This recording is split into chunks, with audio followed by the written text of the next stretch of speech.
Greetings, Eagles. I have some information for you on how to use OneNote. If you're wondering what is this link about, all you have to do in your email is you're going to click to follow the link. It will open up in another tab. On my computer, I have to do control-click. Just depends on how your computer works. Should open up a OneNote online notebook. So you'll have many options on the side. And then you'll have, just like in any Microsoft, you'll have your options along the top. Since this is a notebook that I've created for you, you usually will just have the viewing options, which means these options at the top are not going to serve you much purpose for this notebook. Okay, so our Eagle Hour outline is the first tab. December 1st was last week. December 2nd was last week. So we're going to go ahead and skip to this week's Eagle Hour is December 8th and 9th.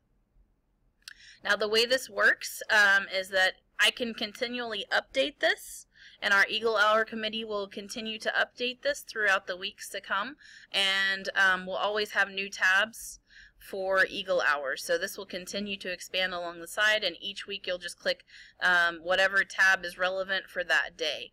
So again, this week we're going to be looking at December 8th and 9th. We have 0 hour for the students who have makeup work in the cafeteria just like normal. However, this time we're going to do a grade level split. So we have 7th grade on Thursday, we have 8th grade on Friday for the ZAP or 0 hour. While the students are still in Eagle Hour, those who have everything turned in, they're going to go ahead and start thinking about the semester exam, and I have a Quizlet activity set up for you guys there. For the students who stay in class, you're going to double click on this PowerPoint, and it'll have pretty much all your directions inside of it. You will need to make sure you're set up for presentation mode, meaning you will need video and sound. So this is one PowerPoint for 2 days worth of Eagle Hour. So all I did was double click right here on the PowerPoint, and it's opening it up in another tab for me. It's downloading here. Once it's done downloading, I can click, and then it will allow me to open it up. These other two options while we're waiting, this one is the vocabulary list. It is linked as a JPEG inside of the PowerPoint. That way students, if they're using it on a phone, they can easily download it. If it's a Word document, that may take some time. Other things. Whenever you are in this PowerPoint, again, it is a 2-day process. So basically what you're going to be doing, you will have a little game, a math game to play with your students in Quizlet Live. This is like a team version, kind of more like a Kahoot. Then after that, students can begin creating their vocabulary flashcards on Quizlet. And then ideally, they'll play those games on Friday. Maybe trade with a friend and study that way. Alright, we've got about 30 seconds left to download. It does take a minute. In this case, 2 very long minutes. Of course, I'm impatient. And don't feel obligated to, begin the flashcards on Thursday. If you don't get to it till Friday, that's totally acceptable. It is a very flexible time frame, just so that you can do what is best for your students. Alright, it looks like we are all downloaded. So now I'm going to click to open. Ooh, that was fast. If you do feel like you need to edit anything, you can click Enable Editing. Otherwise, you can just launch into presentation mode. Right here, that little presentation button will get you into full screen. Or if you are used to this option as well, under slideshow, you can present from beginning or current slide. Either way gets you to the same place. Alright, so in our PowerPoint we have new classes coming. If a student may be interested in a new choir class coming open 4th period on semester 2, they can go to the link here to complete that survey. We have our lesson frame for the day. What can you do to prepare for semester exams is the big question.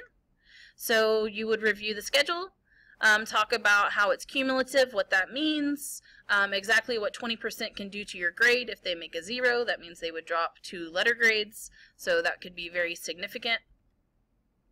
Then there's a little video on how does Quizlet work, why is this a good tool. And this is from college, so obviously if college students are using it, it should be relevant to our middle school students as well. Now, once you have kind of shown them what this Quizlet is about, then next the students will open up their devices, open up the internet browser, and go to Quizlet.live. Once they go into Quizlet.live, they shouldn't have to create an account or anything for this part. They will have a 6-digit code. I believe it is all numerical. So the next step is for you. You're going to click this link and it will open up this page. So if you click this link and it looks something like this, you did something right. That's a good thing. You'll click live, which is going to be looking a lot like this button here. You'll click create game, and then it will give you a join code. So let me show you what this will look like. Oh, it's Internet Explorer. That's all right. We'll make it work. All right, so it should look something like this. Hang on one second. Let me switch to Google Chrome. Okay, sorry, I had to switch to Chrome. It looks like if you are not logged in, you may not have the live option, so you will need to create a Quizlet account as a teacher so that you will have that live option, it looks like. Okay, so once you click the link, again, it should look something like this. You click live. It has a little video. I've already shown that to you guys. If you would like to watch it, you may. You don't have to. All you need to do is click create game up here in the top right corner. Once you do that, it gives you the code. You have to have at least 6 students join. And then they'll have the opportunity, just like Kahoot, put in your nickname. The computer will then randomly match up your groups for you, and then you'll continue playing a little vocabulary review game. So that's how you pretty much set up Quizlet Live. Okay, so once you have completed your Quizlet Live, then you can go back to your PowerPoint and run through how it's going to work. You have a vocabulary list of words from each core subject area. You will now create study resources to prepare for semester exam. So basically we will provide them a list. They choose which words they feel like they don't know very well, and then they can create flashcards on Quizlet or on paper if they would prefer or don't have a device. Then of course the student would need to provide paper. I'm sure as a teacher you probably have paper somewhere in your room. If they don't have any, try to facilitate if possible. Now, for the students who are going to create their flashcards on Quizlet, they will go to Quizlet.com/create-set. Once they create a login, they will need to create a login to be able to have some features on there. You can use Facebook, Google. If you have an email account, they can do that. I would suggest that they try to keep it similar to other logins that they use. That way, if they forget it, then they still have some frame of reference, hopefully, fingers crossed. Alright, so once they have logged in and you've checked to make sure they are in, then you can show them a short video on how to create a Quizlet. It is pretty simple, but I would still show them the video tutorial just to make your life easier. Here is the vocabulary list if they would prefer to have it digitally. It is a JPEG, meaning it's a picture. That way they can open it on their phones. This Google link is case sensitive, so this is capital L, capital W, capital F, capital A, capital F, capital S. It has to be capital. If they have a QR scanner, they can of course scan here.